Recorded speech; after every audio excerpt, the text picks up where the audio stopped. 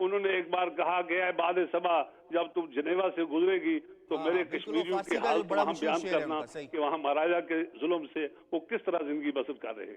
ٹھیک، بالکل صحیح ہے، آپ کا پوائنٹ آ گیا۔ میں اس میں ڈاکٹر صاحب آپ کو شامل کروں گا۔ جس خاک کے ضمیر میں ہو آتش چنار، ممکن نہیں کہ سرد ہو وہ خاک ارجمند۔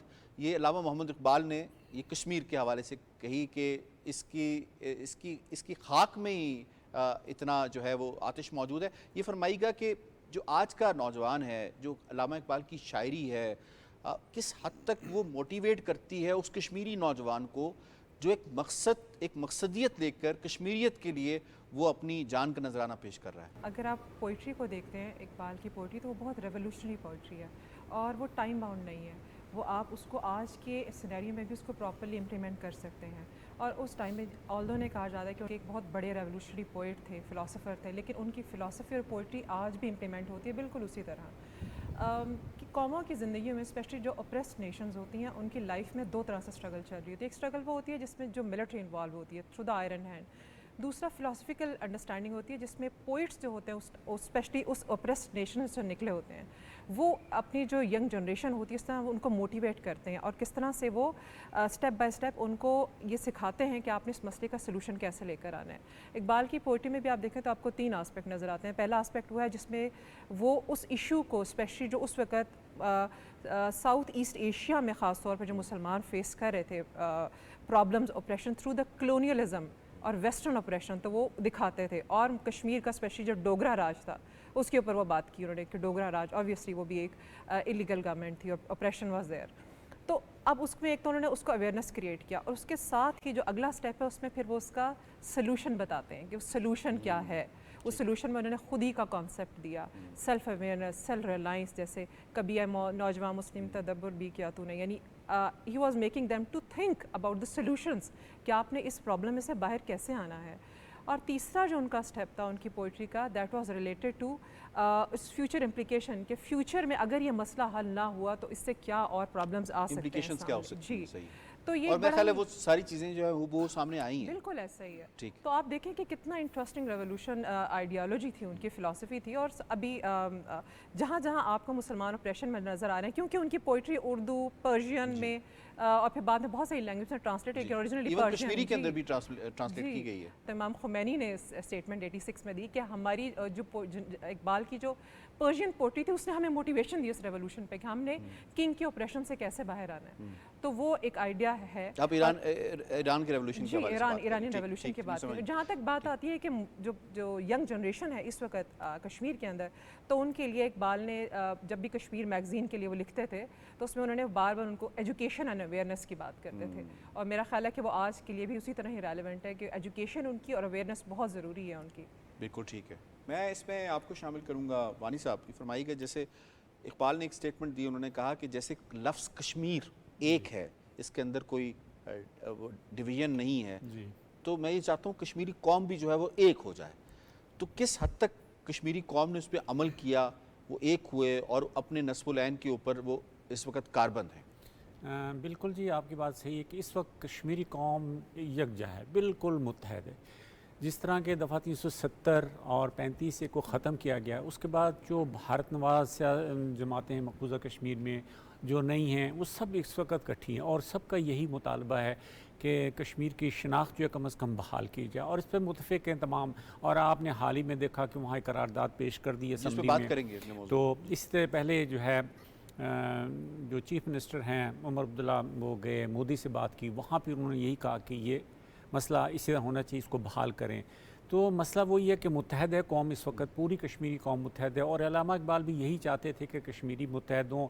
اور ان کو جیسے کہ میرے پہلے جو ساتھیوں نے بات کی کہ انہوں نے نوجوانوں کو یہی تھا کہ آپ تعلیم حاصل کریں، تعلیم حاصل کریں گے تو آپ میں شعور پیدا ہوگا تو آگے بڑھیں گے۔ تو بالکل یہ بات سچ ہے کہ کشمیری قوم ہمیشہ سے متحد ہے، اب بھی ہے اور ایک ہے، اور ہمارا سب کا یہی ایک مقصد ہے کہ کشمیریوں کو ان کا وہ بنیادی حق خود ارادیت دیا جائے جس کا اقوام متحدہ نے ان سے جو ہے وعدہ کیا ہے، خود